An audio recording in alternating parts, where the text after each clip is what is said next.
안녕하십니까. 이주영 법무사입니다. 파산 신청을 하는 경우 채권자 목록에 채권자가 빠지지 않게 하고 절차를 진행하는 것이 무엇보다 중요합니다. 이번 시간에는 실사례를 통해 파산 면책을 받았는데 나중에 채권자가 빠진 것을 알게 된 경우 어떻게 해야 하는지 알아보겠습니다.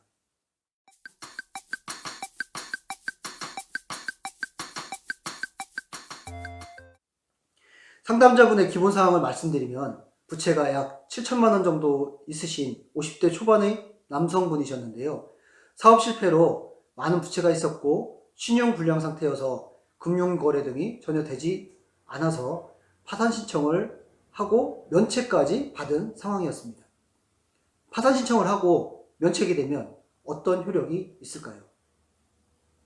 모든 부채가 탕감이 되죠. 채무자회생 및 파산에 관한 법에 따라서 면책으로 채권자들에 대한 부채 전부에 관해서 책임이 면제되는 효력이 있게 되는 것입니다. 그런데 채무자가 이렇게 면책을 받았는데 채권자 목록에 없는 채권자가 채무자를 상대로 소송을 제기해서 소장을 받고 저희 사무실에 어떻게 해야 하는지 문의를 하게 되었습니다. 그 금액이 3천만 원으로 적지 않은 상황이었는데요. 저희는 채무자로부터 채권자 목록을 가지고 방문을 해달라고 해서 확인을 하면서 실제 채무자가 채권자를 누락하게 된 사유를 자세히 물어보게 되었습니다. 그런데 채무자는 개인 파산 신청을 진행하면서 면책 직전에 소장을 받은 상태였습니다. 이 채무에 관해서 실제 돈을 사용한 분이 따로 있었는데요. 실제 돈을 사용하신 분이 보증인으로 되어 있었고 보증인이 자신이 돈을 갚을 것이니 전혀 신경 쓰지 말라고 해서 그 말만 믿고 개인 파산 면책 절차에서 채권자 목록을 본 채권에 기재하지 않았다고 합니다.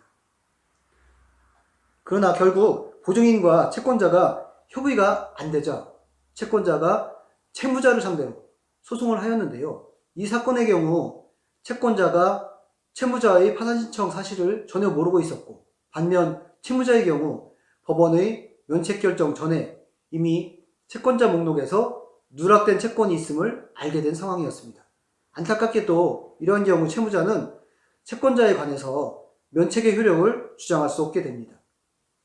저희는 채무자에게 이와 같은 내용을 상세히 알려드리고 다만 재판 과정에 있어 참작 사유 등이 있는지에 관해서 법리적으로 대응해드리기로 하였습니다.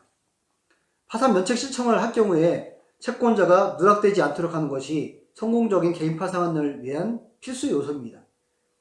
파산 면책 신청과 채권자 누락이 있는 경우 효력 등에 관해서 궁금한 사항은 이주영 법무사에게 문의하십시오.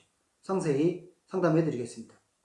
이상으로 파산 면책을 받았는데 채권자 목록에 누락된 채권자가 있는 경우에 어떻게 해야 하는지 알아보았습니다. 감사합니다.